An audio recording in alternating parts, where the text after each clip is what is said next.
কি কি আমল করতে হয়, রোজা কয়টি, নামাজ কয় রাকাত, বিস্তারিত বুঝিয়ে বললে ভালো হতো। এখনো পর্যন্ত এই মাসালা জানে না এমন মানুষ আছে কিনা দেশে খুব বেশি আমার জানা নাই। দীর্ঘদিন থেকে ওলামা ইকরাম অ্যাওয়ারনেস করছেন, সতর্ক করছেন। দেখুন, লাইলাতুন নিসফি মিন শাবান, মধ্য শাবানের রাত, এর ফজিলত সাব্যস্ত আছে। আল্লাহ তাআলা এ রাতে মুশরিক হিংসুক ছাড়া বাকি মানুষদেরকে মাফ করে দেন।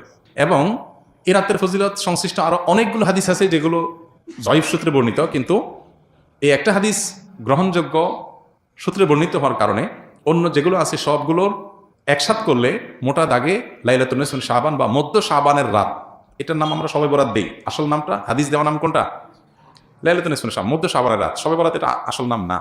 তো এই মধ্য শাবানের রাতের ফজিলত সাব্যস্ত হয়, কিন্তু এটাকে আমরা যেইভাবে যারা পালন করি তারা যেভাবে ঘটা করে করি, যেমন সারা রাত জেগে ইবাদত করা আল্লাহর ক্ষমা লাভের জন্য বা মাগফিরাত লাভের জন্য, যাতে মাগফিরাত হয়, গণহারে ক্ষমা হয়, সেটা আপনি চেষ্টা করছেন। এটা আপনার ব্যক্তিগত অ্যাপ্রোচ থেকে আপনি করলেন। এই দিনের রোজা আপনি আইয়াম বীজের রোজার অংশ হিসেবে রাখলেন, শাওয়াল মাসে বেশি রোজা রাখলেন, রাসূলুল্লাহ সেই হিসেবে রাখলেন, খুবই প্রশংসনীয়। কিন্তু আলাদা করে শবে বরাতকে কেন্দ্র করে এই দিনের রোজা রাখার বিশেষ কোনো নির্দেশনা বিশুদ্ধ হাদিস দ্বারা সাব্যস্ত নয়।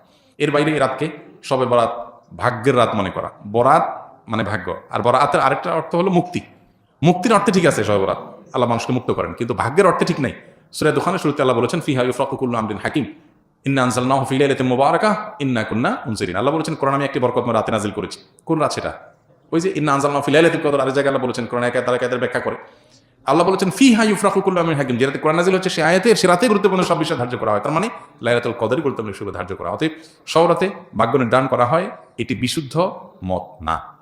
তবে এ রাতের বিশেষ কোন নামাজ, বিশেষ নামাজের সংখ্যা, বিশেষ সূরা, এরকম কোনো কিছু সাব্যস্ত নাই। এরকম কিছু সাব্যস্ত আছে মনে করলে বরং বিদআত হবে, যে এত রাকাত পড়তে হবে, এই সূরা দিয়ে পড়তে হবে। আল্লাহর মাগফিরাত লাভের জন্য আপনি যদি চেষ্টা করেন সেটা প্রশংসনীয়, সেটা ভিন্ন বিষয়। প্রত্যেক রাতেই তো আপনি আল্লাহর মাগফিরাতের জন্য চেষ্টা করা কর্তব্য বা করা উচিত। আল্লাহ তাআলা প্রতি রাতেই ভোর রাতে মানুষকে ডেকে ডেকে ক্ষমা আহ্বান করেননি। এই জন্য সব রাতকে ঘিরে রাতের বিশেষ নামাজ, বিশেষ পদ্ধতির নামাজ নাই। তবে এ রাতে ক্ষমার বিষয়টা সুসাব্যস্ত, ক্ষমা লাভের চেষ্টা করা এটা গ্রহণযোগ্য।